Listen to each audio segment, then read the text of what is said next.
Ingat teman-teman, Bapak Ibu sekalian, bahwa penjualan adalah darah dari bisnis Anda. Di awal-awal Anda bikin bisnis, Anda harus pastikan produk Anda laku, agar Anda dapat komisi, dapat uang, dapat bonus, dan sebagainya. Karena tanpa itu semua, teman-teman Anda akan kesulitan di masa pandemi ini. Kalau teman-teman Anda hadir pertemuan-pertemuan yang lalu juga, saya sampaikan bahwa di masa pandemi ini ada 3 hal yang harus kita lakukan untuk meningkatkan ketahanan keuangan kita.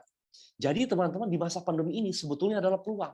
Kenapa? Karena banyak orang wait and see. Lola, lolo, lola, lolo, lola, lolo. Nunggu kesempatan. Anda ambil kesempatan. Nah, saya di masa pandemi ini sangat agresif gitu ya. Kita buka ada 2 cabang bisnis saya yang baru. Kemudian saya baru beli 1 tempat lagi yang baru. Agresif. Kenapa? Karena orang lagi tiarap gitu. Kita agresif. Selama resikonya Anda bisa manage, Anda bisa kendalikan resikonya.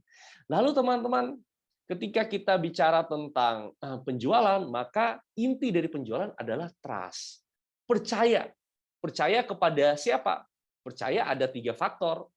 Percaya kepada produk Anda, percaya kepada perusahaan tempat Anda bernaung, dan yang paling penting, percaya kepada diri Anda. Karena ketiga kepercayaan ini menyebabkan orang percaya kepada Anda. Jadi inti dari bisnis, teman-teman, Anda tanya apapun, Bapak Ibu. Inti dari bisnis hanya satu, inti dari penjualan satu, trust, itu aja. Orang beli dari Anda karena dia percaya. Orang beli kepada Anda karena dia trust dengan Anda. Nah, pertanyaannya adalah bagaimana caranya teman-teman dan saya membuat orang yang belum Anda kenal, orang yang tidak mengenal Anda, ataupun orang yang sudah mengenal Anda, trust atau percaya dengan Anda. Ini yang akan kita bahas satu persatu. Jadi kembali lagi, kalau Anda teman-teman, Bapak Ibu sekalian, mungkin Anda komplain, mungkin Anda setengah frustrasi atau setengah depresi karena Anda jualan nggak laku-laku. Saran saya satu, berhenti sejenak, lalu Anda tanya ke diri Anda, apakah Anda percaya nggak dengan produk yang Anda jual? Apakah Anda trust nggak dengan sistem yang Anda bangun? Rata-rata saya dapati bahwa kalau orang itu dia tidak percaya, maka ada yang namanya sabotase diri, self-sabotage. Jadi sabotase diri itu berupa apa sih? Malas, takut, khawatir, sungkan, enggan. Saya pernah bekerja sama dengan salah satu pembicara yang paling terkenal di Indonesia, namanya Tunggal Semaringin. Saya tanya kepada beliau, Pak, Bapak ini kalau jualan kan luar biasa. Kenapa sih Bapak jualan kok luar biasa? Dia katakan, gini Pak Ongki, saya punya prinsip. Selama saya tahu produk saya bagus, berdosa bagi saya kalau saya tidak memberitahu orang lain tentang produk itu. Jadi Anda bayangkan kalau Anda sudah punya pemahaman yang tadi, orang nolak Anda, bukan salah Anda, gitu, salah dia. Saya punya produk yang bagus, saya ingin cerita kepada Anda nggak mau ya bukan salah saya. Kalau Anda sudah punya mindset ini, maka teman-teman ingat, penjualan itu kembali lagi bicara probabilitas. Sementara kita bicara tentang metodologi. Saat ini saya bicara tentang sikap mental dulu. Penjualan bicara tentang probabilitas. Kalau Anda mendekati 100 orang dan ada orang yang mendekati hanya 10 orang, probabilitas lakunya lebih banyak yang 100. Betul, kalau target marketnya, Pak, yang 10 orang ini mereka pendapatan di atas 1 miliar, ini pendapatan di bawah 1 juta. Betul, kalau salah target market. Tapi kalau sama-sama target marketnya tepat, tentu probabilitas akan menentukan kualitas closing Anda. Jadi poin yang pertama, teman-teman, bangun trust kepada diri Anda. Caranya adalah satu, punya pengetahuan produk. Satu, Anda banyak-banyak terjun untuk banyak baca literatur, penelitian tentang produk Anda. Nonton banyak testimoni tentang produk Anda, sehingga Anda trust. Yang kedua, trust pada perusahaan. Saya yakin perusahaan teman-teman, Bapak Ibu punya banyak penghargaan, punya banyak hasil riset, dan seterusnya. Yang ketiga, trust kepada diri Anda.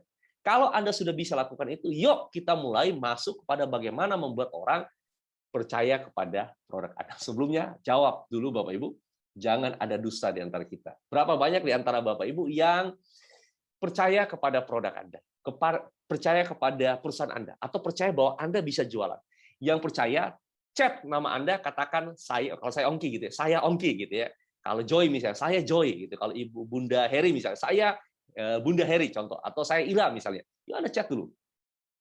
Anda chat dulu, yuk. Yang percaya 3 tadi ya. 1, Bu Ira tolong dicatat, yang nggak respon berarti dia kurang percaya, Bu Ira mungkin bonusnya ditarik atau gimana Bu Ira. Yuk Bapak Ibu, Anda chat dulu. Terima kasih. Kalau sudah, yuk kita masuk teman-teman 7 langkah tadi ya, 7P tadi ya. P yang pertama, prospek. Ingat, bahwa kualitas closing Anda datang dari kuantitas. Saya ulangi ya, kualitas closing Anda datang dari kuantitas. Nah, saya tuh dipusingkan oleh salah satu salah satu peserta seminar saya. Dia seorang agen asuransi. Yang setiap malam tuh dia nanya, awal-awal 2 minggu pertama saya jawab, minggu terakhir saya nggak pernah jawab. Pertanyaannya cuma satu, Pak, gimana saya bisa closing Pak Wali Kota ini? Pak Wali Kota ini dulu teman baik saya SMP. Tapi saat ini saya WA nggak pernah mau dibalas. Gimana cara saya bisa closing asuransi ke dia? Yuk, gimana Anda menjawab? Nah, saya sudah mengatakan beberapa poin, Pak, Anda tidak mungkin punya prospek tunggal. Anda harus punya banyak prospek, Pak, tapi ini ikan besar, Pak. Kalau prospek yang ikan kecil. Yang terakhir saya jawab, ya terserah Anda lah. Jadi teman-teman, ingat kualitas prospek Anda datang dari kuantitas prospek Anda. Kalau kuantitasnya cuma dikit, ya Anda kualitasnya juga tidak akan banyak. Jadi poin yang pertama adalah prospek. Yang kedua, tentu pertemuan. Apakah offline, apakah online. Seperti pinjam statement Pak Sadra, pertemuan offline tentu lebih menarik dibandingkan offline. Saya ulangi, pertemuan offline lebih menarik dibandingkan pertemuan online. Tapi kan kita tidak punya pilihan. Ya, jadi mau tidak mau kita memanfaatkan kondisi Anda saat ini. Jadi pertemuan ini yang menjadi kesalahan kebanyakan orang. Prospek, ketemu, jualan. Jadi banyak orang tuh nggak sabar. Nah, termasuk saya ngajar orang jadi trainer. Penyakit-penyakit mereka tanda kutip adalah selalu mau langsung jualan. Betul bahwa sales ini adalah darah semua bisnis. Tapi ingat bahwa orang tidak suka dijualin, tapi mereka suka beli dari Anda. Kalau Anda datang, Anda tidak kenal mereka, mereka tidak kenal Anda nawarin produk Anda, bukan salah, bukan nggak boleh. Tetapi yang terjadi kemungkinan closingnya rendah. Kenapa? Karena belum PDKT. Gampangnya beginilah. Ini kan konsep pacaran, Bapak Ibu. Saya yakin mayoritas dari Bapak Ibu yang hari ini hadir kan pasti pernah pacaran. Tingkat keberhasilan Anda nembak seseorang apabila Anda dekat dulu dengan dia. Anda mengambil hati dia dulu kan. Nggak mungkin tiba-tiba Anda baru ketemu langsung Anda mengutarakan, mau nggak jadi pacar aku? Iya, mungkin ada juga orang yang edan seperti itu. Tetapi kan secara logika Anda harus PDKT dulu kan. Jadi ini yang harus teman-teman lakukan ke prospek Anda. Anda harus pendekatan dengan dia.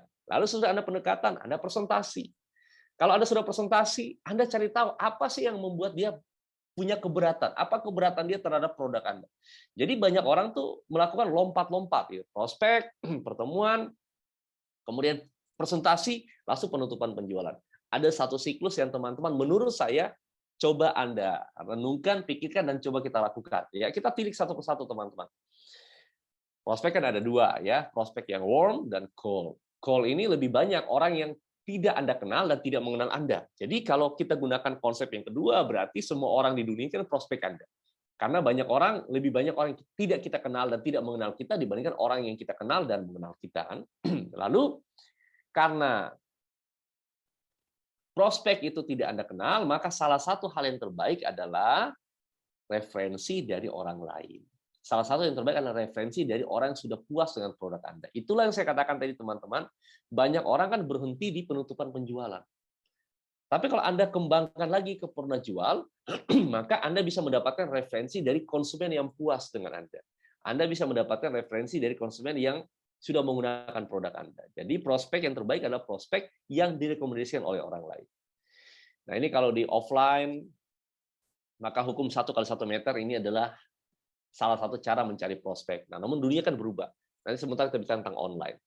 Offline itu, ya siapa ada di samping kanan Anda, samping kiri Anda, depan Anda, belakang Anda adalah calon target market Anda. Jadi kalau saya misalnya naik pesawat, kan, karena saya dulu pernah gabung di network marketing, kemudian saya cari prospek baru, biasa naik pesawat, lalu kalau di samping saya, duduk ya, kemudian langkah awal kan Anda tersenyum. Anda tersenyum, kalau dia balas senyuman Anda, berarti ada sikap keterbukaan untuk memulai percakapan.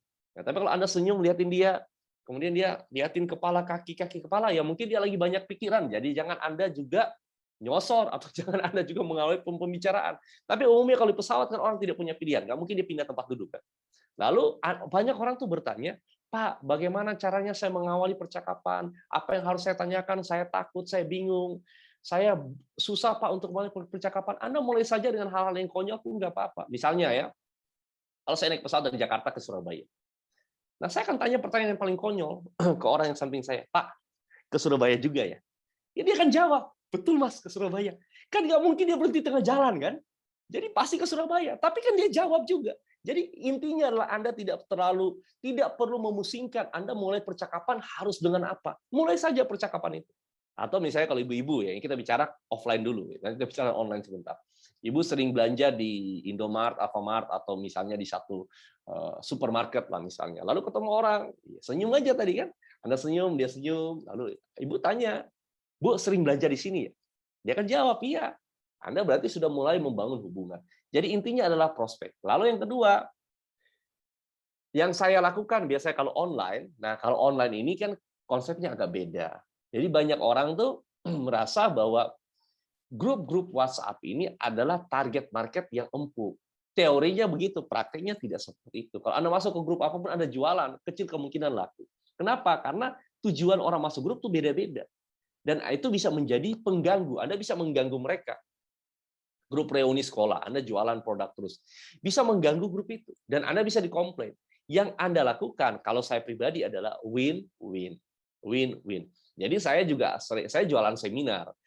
Saya sering broadcast juga, tapi bukan broadcast jualan dulu. Saya broadcast edukasi, pengetahuan, atau informasi penting yang ada hubungan dengan kepentingan mereka. Jadi, saya biasanya punya banyak artikel. Saya buat artikel kan, lalu artikel itu misalnya ya, kalau kelas saya public speaking, maka minggu pertama hari Senin, biasa Senin, Rabu, Jumat, saya kirim artikel, atau staff saya yang kirim artikel. Misalnya hari Senin, ada artikel yang dikirim cara mengatasi demam panggung. Ya, lalu saya berikan tips. Saya nggak jualan di sana. Lalu hari Rabu, staff saya kirim lagi. 3 cara membuka presentasi dengan menarik. Ya, saya nggak jualan di situ. Saya hanya memberitahu. Saya hanya mengedukasi mereka. Untuk apa? Untuk membuat orang yang menerima itu merasa saya punya kompeten, saya punya pengetahuan, saya punya pengalaman, saya punya skill di bidang itu. Itu yang saya ingin sampaikan secara tidak langsung lewat WhatsApp. WhatsApp itu di mana saya mulai membranding diri saya bahwa saya nih punya pengetahuan loh di bidang public speaking. Buktinya kan Anda saya kirim artikel. Ini yang teman-teman pikirkan. Jadi Anda bisa buat contoh misalnya ya, rahasia meningkatkan sistem imun di masa pandemi. Kemudian apalagi rahasia di balik air hidrogen contohnya. Namun Anda belum bicara tentang produk Anda dulu. Karena kalau Anda sudah mulai bicara produk Anda, maka persepsi orang ini ada kepentingan, ada maksud nih. Pantasan dia bilang air hidrogen bagus, ujung-ujungnya mau jual produk dia. Anda belum bicara itu dulu. Tapi ada hasil riset dari pihak ketiga yang Anda sampaikan di situ. Ini juga penting agar membuka cakrawala berpikir orang lain. Jadi yang saya katakan di minggu lalu kan, kalau teman-teman Anda tidak membranding diri Anda, maka orang lain akan membranding Anda. Branding itu kan membangun persepsi, membangun asumsi. Ini kan sering terjadi misalnya ya, kalau misalnya sahabat ibu saya gitu ya, ketemu saya, lalu mereka umumnya pasti akan sama ngomong, Ongki sudah besar sekarang, udah besar, 30 tahun nggak ketemu kan, masa kecil terus. Tapi dalam benak mereka, kan dalam benak mereka itu Ongki kecil yang ingusan gitu, suka nangis kecil-kecil ya, kemudian makannya nggak teratur dan seterusnya. Itu kan dalam benak mereka. Sama dengan orang-orang di WhatsApp Anda ini. Kalau Anda tidak pernah melakukan self branding, Anda tidak pernah kirim artikel tentang pengetahuan tentang produk Anda, maka yang terjadi adalah ketika Anda nawarin dalam hati dia, "Lu tahu apa sih? Kan saya tahu kamu sejak kecil." Padahal dia lupa. Proses itu kan dari kecil. Setelah tidak ketemu kan Anda berkembang, Anda belajar banyak hal dan sebagainya. Oleh karena itu Anda kirim artikel, salah satu adalah untuk mulai membranding diri Anda dalam benak mereka bahwa Anda punya kompetensi di sana. Poin yang pertama adalah prospek, lalu prospecting online maupun offline. Offline siapa saja Anda ketemu, lalu ingat teman-teman kalau offline ya, ini yang saya lakukan kalau offline. Saya jarang sekali minta nomor handphone mereka, tapi saya berikan nomor handphone saya dulu. Pak, mungkin kalau berkenan bisa catat nomor handphone saya, siapa tahu ada bisnis yang kita bisa kerjakan bersama-sama. Atau saya bisa kasih kartu nama saya. Ini kalau offline. Kalau online, nah teman-teman Anda harus punya kolam. Nah, belajar dari Pak Sadrak nih, beliau salah satu master di situ. Anda harus punya kolam. Kolam ini untuk apa? Untuk target market Anda. Pak, kolam itu apa sih? Kolam itu adalah platform yang Anda nyaman pakai. Jangan susahkan diri Anda gitu. Kalau Anda nyaman Facebook, ya sudah pakai Facebook. Kalau Anda nyaman Instagram, pakai Instagram. Pak Ongki, saya nggak bisa joget-joget, Pak. Walaupun TikTok nggak asal joget-joget juga sih. Nah, ya sudah, Anda pilih yang karakter yang Anda cocok, Anda nyaman, dan Anda konsisten bisa posting. Itu kolam Anda. Online prospek, kita bicara tentang kolam. Bagaimana caranya Anda memenuhi kolam itu? Satu, lewat posting edukasi yang rutin dan konsisten. Lalu yang kedua, sesudah Anda punya kolam, maka kita mau tidak mau akan bertemu. Ya, kita akan bertemu. Nah, ini secara offline ya, saya bicara tentang online saja gitu ya. Karena kita fokus ke online. Kalau secara online, teman-teman, pertemuan ini bisa Anda gunakan di mana? Bisa Anda gunakan apa sih? Anda bisa gunakan Zoom seperti ini, ya, Zoom seperti ini, atau Anda bisa video call dan seterusnya, ya. Apakah harus ada pertemuan baru terjadi penjualan? Umumnya iya, tapi ada juga yang tanpa pertemuan terjadi penjualan. Contoh iklan kan, apabila Anda iklannya menarik, orang tidak perlu tahu siapa Anda, orang bisa beli produk Anda. Tapi kan membutuhkan biaya. Intinya begini, kalau Anda ketemu apakah offline maupun online, satu, kita masuk poin yang ketiga ya, atau poin yang kedua, harus punya kesan pertama yang baik. Jadi Anda tidak punya kesempatan kedua untuk membuat kesan pertama. Apa kesan pertama yang baik? Satu adalah penampilan. Kalau online maupun offline. Kalau offline, mohon maaf teman-teman, yang saya sampaikan di minggu lalu, pastikan bahwa aroma tubuh Anda. Karena kadang-kadang, kalau offline ya, kadang-kadang sebagai seorang marketer, seorang sales, kita keluarnya pagi, kan pulangnya malam. Kalau pertemuan itu sudah, Anda keluar dari jam 8 pagi misalnya, kan nggak mungkin Anda pulang mandi dulu. Lalu ada 6-7 pertemuan, offline, kita bicara offline. Lalu pertemuan terakhir itu jam 8 malam. Ini kan kadar keringatnya sudah berubah. Jadi Anda pastikan itu tidak terjadi. Karena kesan pertama penting. Lalu kesan pertama ini datang dari mana juga? Datang dari pemahaman Anda. Lalu datang dari pemahaman Anda dua nih, pemahaman tentang diri klien Anda atau konsumen Anda atau prospek Anda. Yang kedua, pemahaman tentang produk Anda yang mau Anda jelaskan. Yang penting mana? Yang paling pertama adalah pahami dia. Kalau Anda dapat gambaran tentang dia jauh lebih baik. Atau Anda biarkan dia bercerita tentang dirinya. Pak Sadra, kalau saya bisa tahu aktivitas apa hari ini. Lalu beliau cerita. Atau Bu Ira, kalau saya bisa tahu kesibukan apa sih yang selama ini Ibu Ira lakukan. Dia katakan misalnya saya seorang guru. Wah menarik Bu Ira. Kalau saya bisa tahu ngajar di sekolah mana. Jadi biarkanlah dia menjawab dan bertanya dengan pertanyaan terbuka. Jadi jangan Anda tanya ya dan tidak. Bu Ira kerja atau nganggur, Bu? Ya dan tidak kan? Ibu Ira di sekolah swasta atau negeri? Itu ya dan tidak. Kalau dijawab negeri selesai, dijawab swasta selesai. Anda tanya pertanyaan terbuka. Pertanyaan terbuka ada pertanyaan yang 5W kan, why, what, where, when, who. Misalnya, Bu Ira kalau bisa tahu kenapa sih Ibu milih jadi guru? Ya, why kan kenapa? Lalu Anda bisa tanya, Bu Ira, sejak kapan Ibu Ira mulai ngajar? Jadi biarkan dia banyak ngomong. Di pertemuan ini Anda menjaga mood dia dan membangun kesan pertama yang menarik. Banyak orang tuh tergesa-gesa, ketemu mau jualan aja. Bu Ira, saya punya produk nih, Bu ya. Dan saya lihat kan Ibu Ira kan aktivitasnya tinggi. Nah, ini ada hydrogen fountain, ini paling cocok nih Bu Ira. Anda baru ketemu, Anda jualan. Nggak salah dengan itu, tetapi kalau saya jadi orang itu, saya jengkel juga. Jadi pastikan teman-teman, ketika pertama kali ketemu dengan orang, maka Anda harus buat dia nyaman. Langkah ketiga, jaga mood dia dengan bertanya hal-hal yang dia sukai. Dari mana Anda tahu hal yang dia tidak sukai? Raut mukanya berubah. Contoh ya, kalau Anda tanya, Bu, kalau saya bisa tahu, anaknya berapa? Lalu dia mengerut. Nah, berarti ada yang dia nggak sukai. Mungkin ada, Anda jangan menggali lagi di situ. Berarti Anda pindah ke cerita lain. Karena ada sesuatu yang painful, yang tidak nyaman diutarakan di situ. Jadi Anda jangan kepo juga.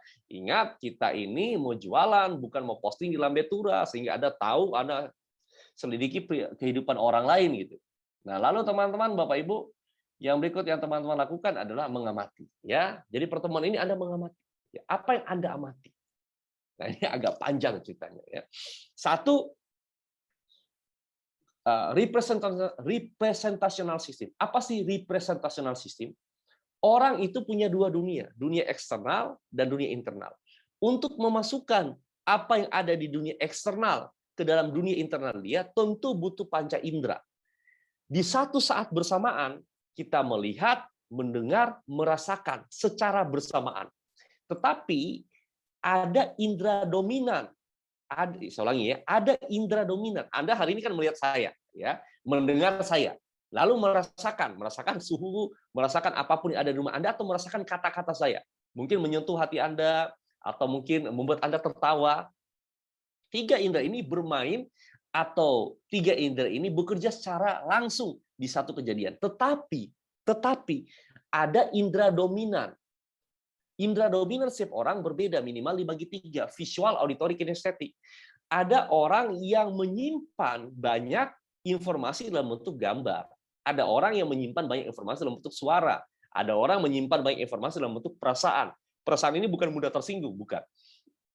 Jadi Anda pertama kali ketika sudah punya prospek, bertemu, Anda jaga mood dia, dan Anda malah harus cari tahu PR kita nih.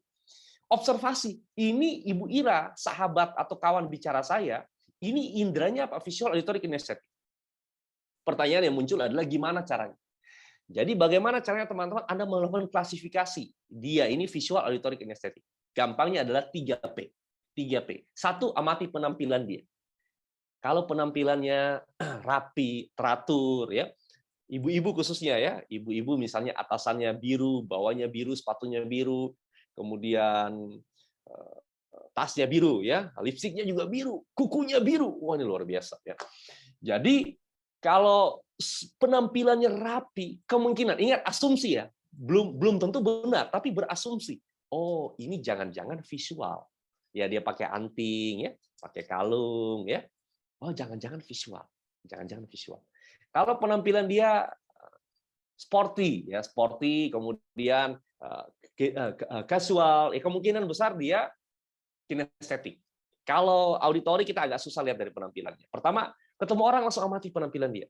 Namun Anda amati jangan juga terlalu jadi Anda amati secara tidak langsung. Jadi Anda juga jangan dari kepala ke kaki, kaki kepala, kepala kaki, kaki kepala, ya orang juga risih kan Anda lihatin terus-menerus. Ya sambil Anda mulai amati. Pertama, penampilan. Lalu yang kedua, teman-teman, Anda juga amati perkataan dia atau kecepatan bicara. Jadi orang visual itu biasanya bicara sangat cepat, seperti saya saat ini gitu. Jadi kalau Anda ketemu orang bicara yang cepat atau kecepatan bicara agak tinggi, agak di atas rata-rata, itu mungkin orang visual.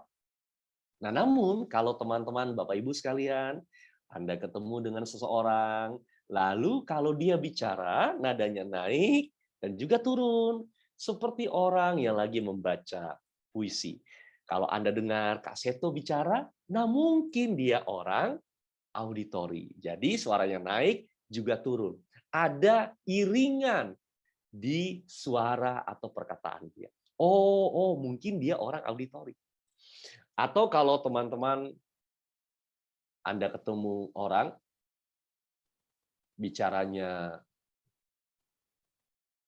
ada jeda dari satu kalimat ke kalimat lain. Mungkin dia kinestetik. Nah, seperti kalau teman-teman Anda dengar Pak SBY bicara. Nah, itu kemungkinan besar kinestetik. Oh, dia kinestetik, ya. Pertama, Anda amati penampilan, dengarkan perkataan, kecepatan bicara, lalu pilihan-pilihan kata. Anda ini mungkin agak sulit saya abaikan dulu ini. Lalu yang berikut teman-teman, Anda bisa mulai dengan pertanyaan. Ya, jadi kalau tadi kan Anda sudah bertanya. Anda sudah bertanya kerja di mana atau bukan kerja di mana, apa kesibukannya, jangan kerja di mana gitu, apa kesibukannya, hobinya apa dan sebagainya. Lalu Anda mulai tanya. Misalnya ya, kalau dia pakai jas, kalau saya pakai jas ya, atau Ibu Ira pakai blazer ya. Nah, saya tanya misalnya, Ibu Ira, kalau bisa tahu ini blazernya bagus banget. Kenapa Ibu Ira pilih blazer Ibu pakai? Lalu Ibu Ira katakan, ya warnanya Pak itu cocok dengan kulit saya. Oh warna, berarti kemungkinan besar dia visual. Anda tanya kan? Atau kalau Ibu Ira jawab, saya nggak tahu sih Pak, cuman saya jalan-jalan nih, teman saya ngomong bagus, teman saya ngomong, berarti kemungkinan auditori. Atau Ibu Ira ngomong begini, iya Pak, kemarin tuh saya ke mall, lalu iseng-iseng Pak, iseng-iseng saya coba, enak Pak dipakai Pak. Oh, dia kemungkinan besar kinestetik. Enak dipakai kan? Enak dipakai kan? Tadi, oh Pak ini matching Pak dengan kulit. Kemudian saya punya kebetulan kalau coklat ini kan matching dengan warna apa saja. Oh matching. Mungkin dia visual. Namun ini Anda lakukan kalau sudah ada proses yang tadi kan, pendekatan. Jadi jangan tiba-tiba kenalan atau ketemu salaman, saya Ongki, senang ketemu Ibu Ira, silakan duduk. Bu Ira, kalau saya bisa tahu kenapa Ibu Ira pilih baju? Anda baru ketemu Anda nanya baju.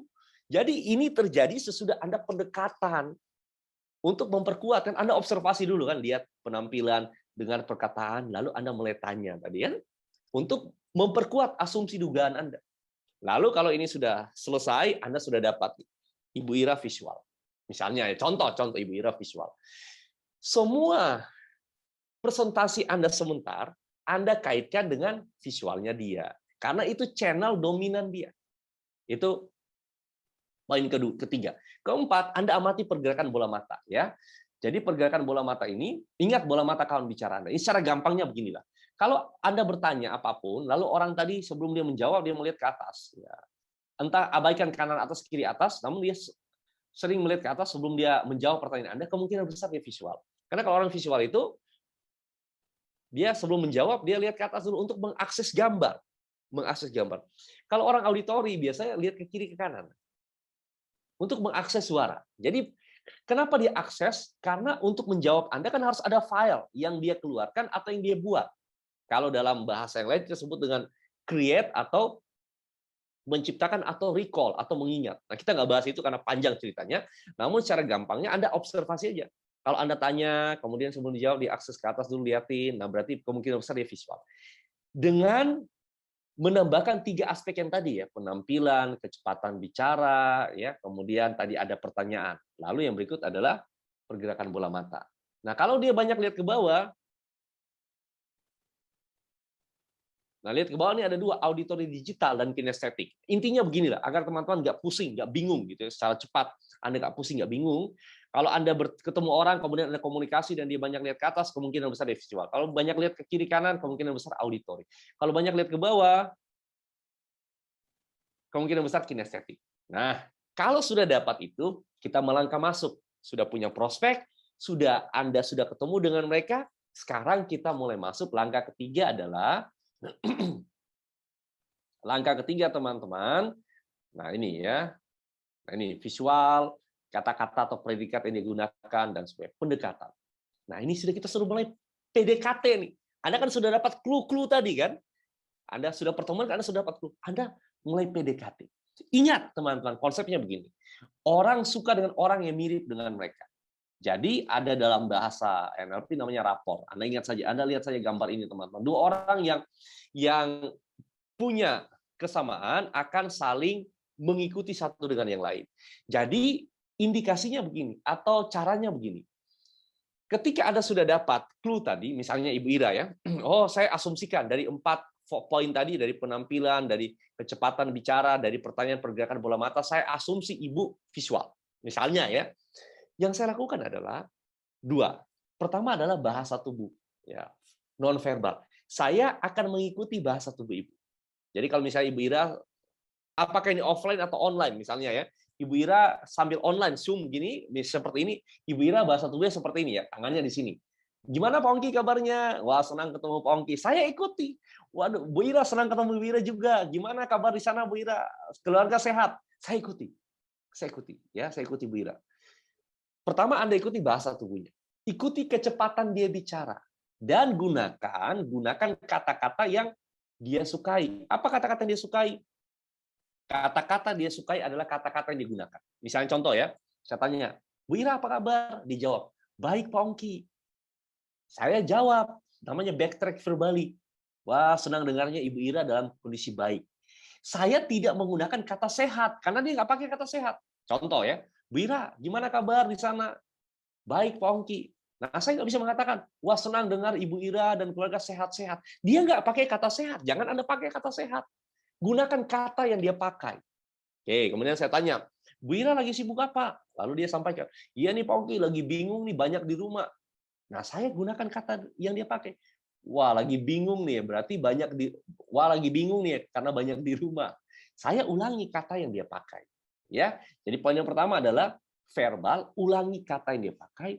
Yang kedua, kalau Anda sudah tahu dia visual, maka gunakan kata-kata visual. Lihat, wah Bu Ira, saya lihat Ibu, saya lihat ya.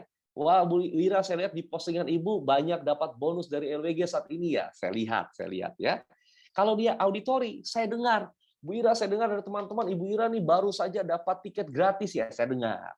Ya, wah Bu Ira, saya rasa nih Ibu sudah sukses sekarang. Kalau dia kinestetik, pakai kata saya rasa.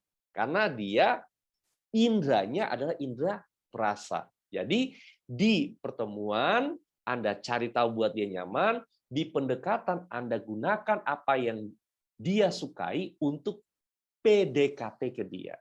Pertanyaannya begini, verbal sudah, non verbal sudah, lalu dari mana Bapak Ibu tahu kalau dia sudah nyaman dengan Anda? Namanya leading. Jadi awalnya misalnya saya ngikutin Bu Ira, ya, kalau online meeting seperti ini kan, saya ngikutin Bu Ira, misalnya Ibu Ira bahasa tubuhnya seperti ini, nah saya ngikutin, atau Ibu Ira bahasa tubuhnya seperti ini, saya ikuti. Lalu setelah ngobrol atau berbicara beberapa waktu, saya coba rubah. Tadinya begini, saya coba rubah. Apakah Ibu Ira ikut nggak? Kalau Ibu Ira ikut, nah berarti dia sudah nyaman dengan saya, karena dia terlead. Kalau dia belum ikut, teman-teman, dua. Satu, Anda ulangi lagi prosesnya. Berarti ada sesuatu yang belum membuat dia nyaman. Nah, belum membuat dia nyaman ini ada banyak faktor, karena kita berada di dua ruang yang berbeda. Berbeda kalau offline, Anda berada satu ruang yang sama. Kalau ini kan online, berarti berada pada dua ruang yang berbeda. Mungkin di tempat Anda di sini nyaman, di tempat Ibu Ira nggak nyaman karena bising misalnya, ya. Misalnya contoh ada yang putar lagu di sana dan sebagainya. Ya, jadi online ini memang butuh ada tantangannya juga karena tidak di ruang yang sama. Tapi Anda bisa lakukan itu. Ulangi tadi ya, misalnya contoh ya, Ibu Ira ngobrol di awal kan seperti ini. Lalu saya ikuti. Awalnya Anda ikut dulu. Gunakan kata-kata yang dia gunakan indera yang dia gemari, lalu sesudah itu Anda leading. Dia ikut nggak? Kalau dia ikut, nah dia sudah nyaman. Saat sudah nyaman ini waktunya Anda presentasi. Kalau dia belum lead, atau dia belum ikutin Anda, bisa nggak presentasi? Boleh. Tapi tingkat penolakan mungkin lebih besar dibandingkan kalau dia sudah nyaman dengan Anda. Kalau dia ngikutin Anda, dia sudah trust dengan Anda. Nah, sekarang kita masuk kepada poin yang berikut. Poin yang berikut adalah mulailah Anda presentasi. Syarat-syarat presentasi. Satu, jual dengan representational system. Kalau dia visual, gunakan bahasa visual, auditori gunakan bahasa auditori, kinestetik gunakan bahasa kinestetik. Yang kedua, gunakan fitur dan bukan, saya ulangi ya, gunakan benefit dan bukan fitur. Teman-teman sudah harus tahu apa itu benefit di produk Anda, apa itu fitur di produk Anda. Ya, saya berikan waktu 2 menit dulu. Coba Anda pilih 2-3 produk deh. Lalu Anda chat di sini Bapak Ibu. Apa yang menjadi fitur di produk itu dan apa yang menjadi benefit di produk itu. Saya berikan waktu 1 menit, silakan. Ayo Bapak Ibu, teman-teman.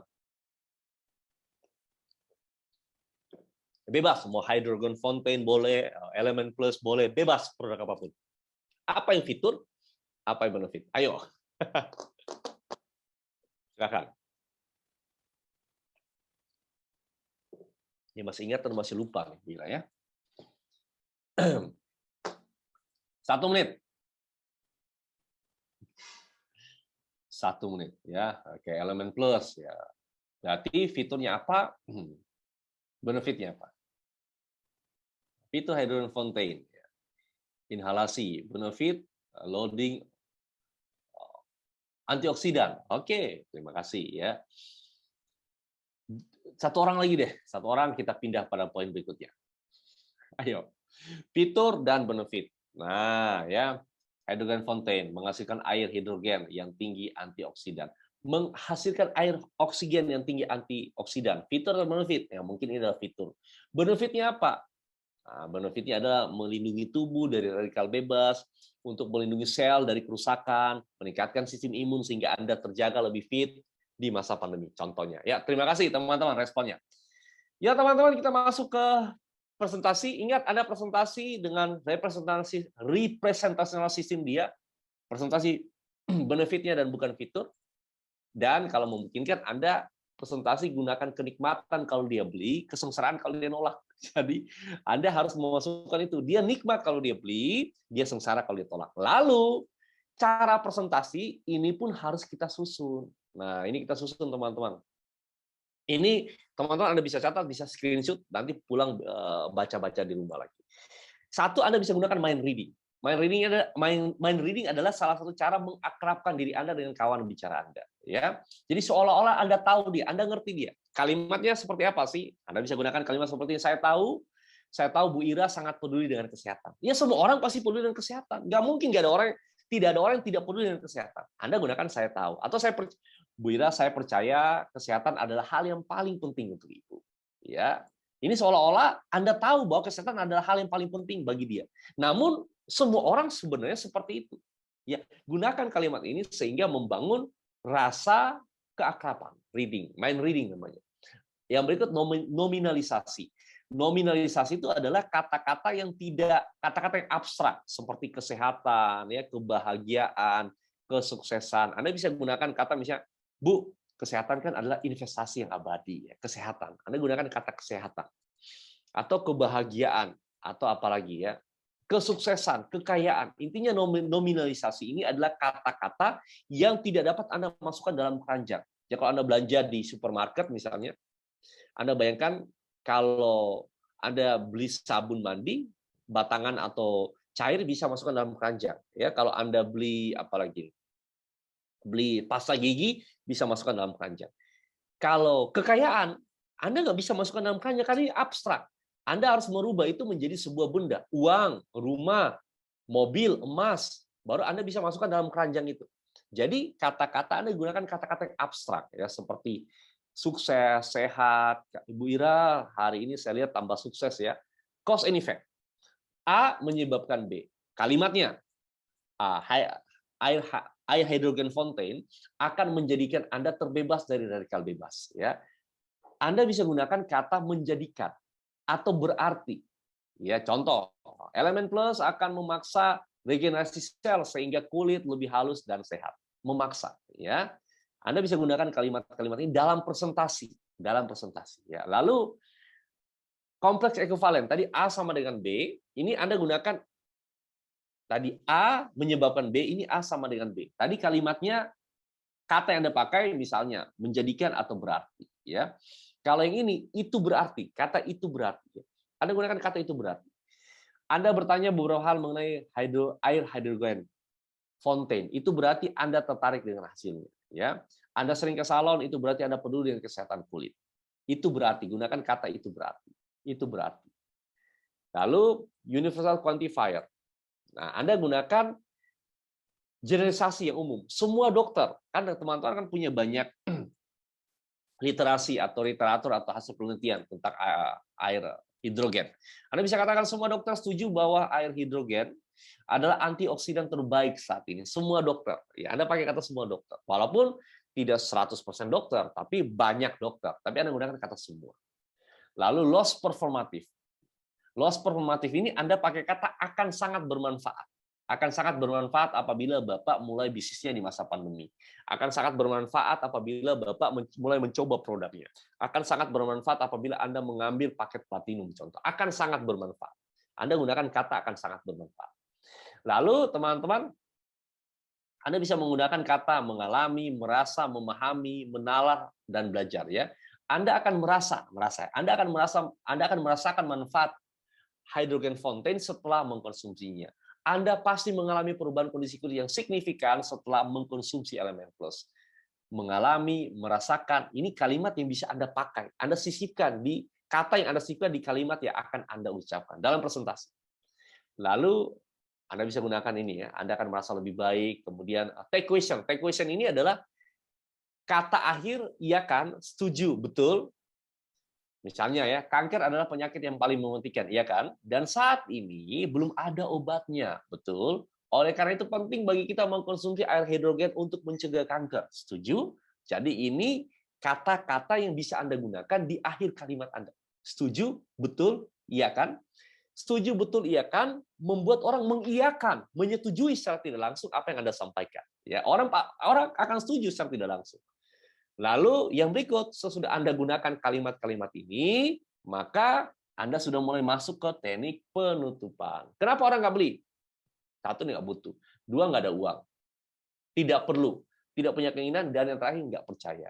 Tidak percaya bukan pada produknya, pada Anda sebagai orang yang menyampaikan produk itu. Oleh karena itu, cara menyampaikan juga harus benar. Penguasaan produk akan meningkatkan cara Anda, meningkatkan kualitas penyampaian Anda, penampilan Anda, dan sebagainya. Ingat konsep ini, timbangan ya. Beratnya di mana? Harga atau benefit? Teman-teman, Bapak Ibu sekalian, kemarin atau minggu lalu kita banyak bicara tentang 3 ya, sales, marketing, dan branding. Kalau orang itu masih mengeluh tentang harga, orang masih komplain bahwa ini harganya mahal, ini harganya tinggi, dan seterusnya, dan seterusnya, dan seterusnya, satu hal yang Anda luput di sana. Berarti benefitnya masih lebih ringan dibandingkan harga yang dia keluarkan. Kalau manfaatnya lebih banyak, berapapun harga pasti dia bayar. Kenapa? Ingat hukum timbangan. Jadi kalau Anda mau closing, sebelum Anda closing penjualan, teman-teman ingat, sebelum Anda closing penjualan, maka Anda sudah harus ngomong ini harga, ini benefit. Anda sudah harus ngomong sebanyak mungkin benefitnya. Sehingga ketika benefitnya itu banyak, maka harganya menjadi murah. Anda sampaikan sebanyak mungkin benefitnya kepada orang itu, dan alangkah baiknya benefit itu punya korelasi, punya hubungan dengan kebutuhan dia. Lalu teman-teman, kalau Anda sudah lakukan ini, Anda sudah ngomong benefit, manfaat dengan penyusunan kalimat yang sudah kita bicarakan tadi ya. Saya ulang nih. Ini ada beberapa pola kalimat yang sudah saya contohkan kan. Ya, misalnya Anda gunakan kata tadi saya tahu, saya percaya. Lalu nominalisasi, kesehatan, kesuksesan, kebahagiaan. Lalu cause and effect, gunakan kata menjadikan berarti. Titik akan menjadikan titik-titik ya. Ini contoh. Lalu kompleks ekuivalen A sama dengan B, pakai kata itu berarti. Lalu Anda gunakan universal quantifier, seolah-olah semua setuju ya. Banyak orang yang sangat puas dengan produk hydrogen fountain. Semua yang beli produk ini memuji kualitas produknya. Anda gunakan kata-kata yang universal quantifier tadi. Lalu gunakan kata akan sangat bermanfaat. Ya, gunakan pilihan-pilihan kata yang ada di sini di dalam kalimat Anda. Lalu kalau sudah Anda masuk ke sini, teman-teman mulai masuk kepada mengatasi keberatan. Ya. Lalu kalau orang berat, ketika Anda sudah mulai presentasi, lalu sebelum Anda closing, dia mulai berat. Apa yang harus Anda lakukan? Anda harus cari tahu maksud sebenarnya dari keberatan dia apa. Lalu Anda reframe, wah harganya mahal Pak. Pak sebetulnya ini harganya bukan mahal, tapi lebih tinggi dibandingkan yang lain. Bapak sendiri tahu bahwa ada harga, ada rupa, ada harga. Jadi ini satu-satunya produk di dunia yang bisa memproduksi air hidrogen dengan kualitas terbaik. Dan ini jauh lebih murah dibandingkan kalau seseorang itu sakit, dan Bapak sendiri tahu biaya berobat sekarang sangat tinggi. Contoh ya, empati. Empati itu Anda gunakan 3 langkah. Saya mengerti. Ya, waduh Pongki harganya mahal ya. Pak, saya mengerti. Saya mengerti. Pak, saya mengerti apa yang Bapak sampaikan. Saya mengerti. Karena saya dulu, ya, saya mengerti karena saya dulu pernah. Saya ulangi ya. Waduh, Pongki harganya mahal nih, Pak. Misalnya Bu Ira yang ngomong ya. Waduh, Pongki, saya kepengen nih, tapi harganya mahal. Bu Ira, saya ngerti apa Ibu Ira sampaikan. Saya ngerti, empati kan. Karena saya dulu berpikir sama. Sampai akhirnya saya coba. Ternyata dulunya saya setiap bulan harus ke dokter dan minum obat karena diserang flu berat. Saat ini sudah lebih dari 6 bulan saya nggak pernah ke dokter lagi. Begitu banyak penghematan yang saya alami. Jadi saya mengerti, saya dulu pernah, namun akhirnya saya menemukan. Contoh yang berikut. Pak, harganya mahal ya. Bu Ira, saya ngerti. Karena banyak pelanggan saya yang awalnya ngomong seperti itu. Tapi setelah mereka coba 2, 3, 4 bulan, mereka mengatakan, untung saya beli Pak Ongki. Karena Anda mulai kan sampaikan karena ada yang kista bisa sembuh. Ini harus betul-betul ada gitu. Kalau nggak ada jangan Anda ngomong gitu ya. Kemudian ada yang sering capek hari ini dia sudah aktivitas normal. Ada yang mengatakan, Pak, ini murah Pak, karena kita bisa pakai satu keluarga. Bayangkan kalau kami beli air yang lain, harganya berapa per botol? Ada yang 30.000 dan seterusnya. Ini kan airnya gratis. Tinggal mesinnya saja yang kita beli. Jadi sebetulnya murah. Jadi saya mengerti, saya mendapati, ya, saya menyarankan.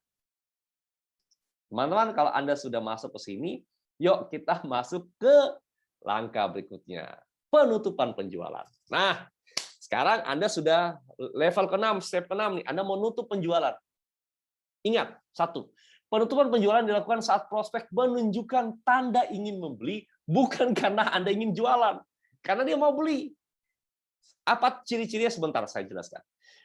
Waktu terbaik melakukan penutupan penjualan adalah setelah Anda selesai menangani keberatan. Ya, ciri-ciri orang yang tertarik, banyak nanya. Satu itu ya, nanya harga, nanya kegunaan, dan seterusnya. Intinya dia banyak bertanya. Ciri-ciri orang yang tidak tertarik, ya dia liatin jam, ya, atau lihat kalau ini online kan lihat kamera di depan, mungkin dilihatin samping, ya. Atau nanya pun enggak. Pak Ongki ada pertanyaan? Enggak. Pak Ongki paham? Paham. Ada yang mau didiskusikan? Enggak ada. Jadi ya memang nggak tertarik. Nggak tertarik. Nah, kalau tidak tertarik, apa yang terjadi? Apa yang harus Anda lakukan? Kalau saran saya, tidak perlu diteruskan close the sales. Anda putar cerita yang lain. Kenapa? Karena kalau Anda mau closing juga agak minim kemungkinan closingnya. Mending Anda cerita yang lain. Pak Ongki kan saya dengar suka main badminton. Masih main badminton saat ini, Pak. Ya sudah, kita berhenti dulu di sini. Kita ke cerita yang awal dulu. Anda rapor lagi dulu, kan? Rapor lagi dulu. Anda bangun keakraban lagi. Bangun keakraban. Pak Ongki masih main badminton? Oh, masih. Seminggu berapa kali? Wah, ini pandemi ya, agak susah. Tapi ya saya usahakan lah kalau bisa ketemu teman-teman seminggu sekali. Kalau dulu seminggu 3 kali. Sering main di mana, Pak, badminton? Contoh ya. Jadi Anda kembali ke cerita awal. Kalau memang dia menunjukkan tanda-tanda nggak suka. Atau yang kedua, Anda akhiri saja dulu di sana. Anda akhiri saja dulu di situ. Ya. Lalu teman-teman, Bapak Ibu, kalau sudah kita masuk, ini dia ada keinginan. Anda bisa mulai dengan teknik ini. Penutupan, yang pertama, teknik pertama adalah the assumption clause. The assumption clause ini adalah Anda berasumsi bahwa dia suka. Ya, ini harus asumsi Anda harus ditunjuk dengan tanda-tanda memang dia suka. Anda bisa gunakan kalimat misalnya ya. Bentar, saya pindahkan ini agar teman-teman bisa screenshot ya. Kita telah setuju bahwa produk ini sangat bermanfaat bagi Bapak. Betul? Take question tadi kan? Kita setuju bahwa produk ini bermanfaat untuk Anda. Setuju atau betul? Jadi sekarang Bapak bisa, ini contoh ya kalau perlu tanda tangan ya. Jadi sekarang Bapak bisa tanda tangan di sini, akan saya siapkan produknya. Ini kalau perlu tanda tangan, kalau enggak ya nggak perlu Anda ucapkan ini. Anda gunakan asumsi. Contoh ya, Pak, kita setuju bahwa produk ini sangat membantu Bapak. Oleh karena itu saya sarankan, saya sarankan Bapak ambil paket ini. Ya, Anda langsung sarankan ya, saya sarankan ambil paket ini, asumsi. Ya. Nah, ini yang kedua adalah alternatif. Anda berikan 2 choice, 2 pilihan. Ya. Bapak nantinya Bapak mau transfer atau Bapak pakai kartu kredit. Bapak nantinya Bapak mau ambil paket A atau paket B, Pak. Bapak mau ambil warna merah atau warna biru, Pak. Contoh ya. Dia mau ambil apapun terserah. Yang penting kan dia beli. Ya, ini contoh Anda cara closing yang kedua. Anda jangan tanya, Pak, jadi beli nggak nih, Pak? Bapak jadi order nggak? Anda sama-sama ya. Apa yang biru, apa mau transfer ke Anda, atau mau ambil paket A atau paket B, intinya Anda ngasih 2 pilihan sama-sama ya. Yang ketiga adalah ya kecil baru ya besar. Saya ulangi ya besar ke kecil, ini besar kecil teknik. Jadi Anda tawarkan dulu paket yang di atas, baru paket yang di bawah. Pak, kita punya 2 pilihan paket. Paket platinum harganya sekian, paket yang gold misalnya, atau paket silver harganya sekian. Bapak lebih nyaman yang platinum atau gold. Anda tawarkan dulu harga yang tinggi, baru harga yang rendah. Ya, jadi jangan Anda yang harga rendah dulu baru tinggi. Ingat, tinggi dulu baru rendah. Besar dulu baru kecil. Lalu ini sama dengan yang tadi. Saya rekomendasikan, Bapak kan tadi Bapak Ongki mengatakan bahwa Bapak ingin mencari bisnis di masa pandemi. Agar optimal hasil yang Bapak peroleh, saya sarankan Bapak ambil paket platinum. Karena di paket platinum bonusnya lebih optimal. Contoh. Anda bisa ultimatum, Pak, ini kebetulan hingga akhir Agustus kita punya promo. Kalau ada promonya, kalau enggak ya jangan. Yang keenam adalah the recurrent yes clause. Jadi Anda survei, orang mengatakan 5 kali yes, yang keenam akan yes ya. Jadi Anda usahakan biarkan dia ngomong ya kecil dulu. Pak Ongki, tadi saya sudah sampaikan bahwa produk ini membantu meningkatkan sistem imun Bapak, dan kita setuju bahwa sistem imun ini adalah hal yang paling penting di masa pandemi. Betul? Dia akan katakan betul. Pak, tadi juga Bapak cerita bahwa Bapak banyak aktivitas di luar rumah dan Bapak perlu antioksidan, dan air hidrogen adalah salah satu antioksidan yang terbaik. Setuju Pak? Dia katakan setuju. Sudah 2 kali ya. Ya. Yang keenam, Anda closing penjualannya. Lalu teman-teman, Bapak Ibu sekalian, pace current experience, ya. Anda bisa gunakan situasi saat ini ya. Contoh ya. Contoh pace current experience itu adalah libatkan 3 panca indera. Contoh ya. Saat Anda mendengar penjelasan saya, melihat beberapa diagram serta merasakan betapa hebatnya, ini kalau trading ya, betapa hebatnya sistem kami, maka saya yakin Anda segera ingin mencobanya. Ya, Pak, ketika Bapak mendengar, contoh, dengar ya, Pak, tadi ketika Bapak mendengar penjelasan saya tentang konsep bisnisnya, Bapak melihat banyak orang yang sudah sukses di bisnis ini, dan Bapak bisa merasakan betapa mudahnya mengerjakan dengan tim, maka saya yakin Bapak bisa memulai dari sekarang. Mendengar, melihat, merasakan, ya, 3-tiganya. Lalu teman-teman, kalau sudah ini beberapa poin tambahan take question. Nah, tadi hampir sama ya. Extended code ini Anda gunakan statement dari seseorang ya. Pak, misalnya Pak Ongki, saya yakin Anda pasti pernah dengar kutipan dari Jack Ma. Dia mengatakan bahwa bisnis yang tidak dilihat oleh semua orang adalah bisnis yang sebenarnya. Anda gunakan statement dari orang lain ya untuk closing. Lalu teman-teman, Bapak Ibu sekalian, yang terakhir kita bicara tentang purna jual. Purna jual, ingat bahwa ketika orang sudah beli dari Anda, tugas Anda baru dimulai untuk menjadikan orang tadi pelanggan setia Anda. Caranya gimana? Jangan putuskan silaturahmi ketika dia selesai beli, tapi jadikan itu awal untuk membangun hubungan Anda terus-menerus. Telepon dia 2 minggu sekali, sebulan sekali, tanya kabar, dan ingat, jangan hanya datang ketika ada tujuan menjual. Ingat ulang tahunnya, ingat kondisi anaknya, ucapan selamat Natal, selamat Idul Fitri, selamat Hari Raya yang lain, kemudian ucapan selamat tahun baru, kirimkan kue, ucapan selamat ketika dia ulang tahun, hingga dia dekat dengan Anda dan dia menjadi fans Anda.